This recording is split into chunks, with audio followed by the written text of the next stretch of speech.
there was a rich merchant who had 4 wives. He loved the 4th wife the most, and adorned her with rich robes and treated her to delicacies. He took great care of her and gave her nothing but the best. He also loved the 3rd wife very much. He's very proud of her and always wanted to show off her to his friends. However, the merchant is always in great fear that she might run away with some other men. He too loved his 2nd wife. She is a very considerate person, always patient, and in fact is the merchant's confidant. Whenever the merchant faced some problems, he always turned to his 2nd wife, and she would always help him out and tide him through difficult times.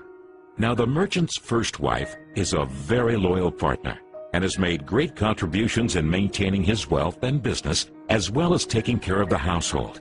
However, the merchant did not love the 1st wife, and although she loved him deeply, he hardly took notice of her. One day, the merchant fell ill. Before long, he knew that he was going to die soon. He thought of his luxurious life and told himself, "Now I have 4 wives with me, but when I die, I'll be alone. How lonely I'll be." Thus, he asked the 4th wife, "I love you most, endowed you with the finest clothing and showered great care over you. Now that I'm dying, will you follow me and keep me company?" "No way," replied the 4th wife, and she walked away without another word. The answer cut like a sharp knife right into the merchant's heart. The sad merchant then asked the 3rd wife, "I have loved you so much for all of my life. Now that I'm dying, will you follow me and keep me company?" "No," replied the 3rd wife. "Life is so good over here. I'm going to remarry when you die." The merchant's heart sank and turned cold. He then asked the 2nd wife, "I always turn to you for help, and you've always helped me out. Now I need your help again. When I die, will you follow me and keep me company?"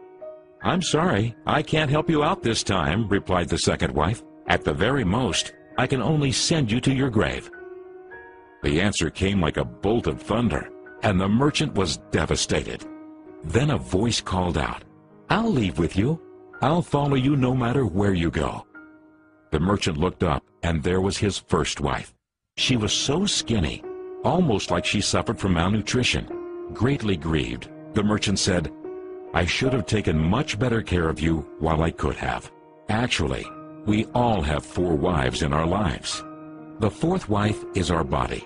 No matter how much time and effort we lavish in making it look good, it'll leave us when we die. Our 3rd wife? Our possessions, status, and wealth. When we die, they all go to others. The 2nd wife is our family and friends.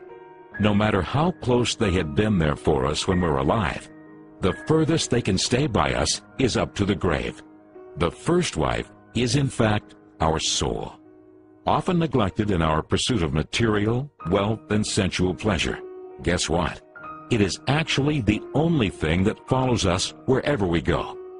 Perhaps it's a good idea to cultivate and strengthen it now, rather than to wait until we're on our deathbed to lament.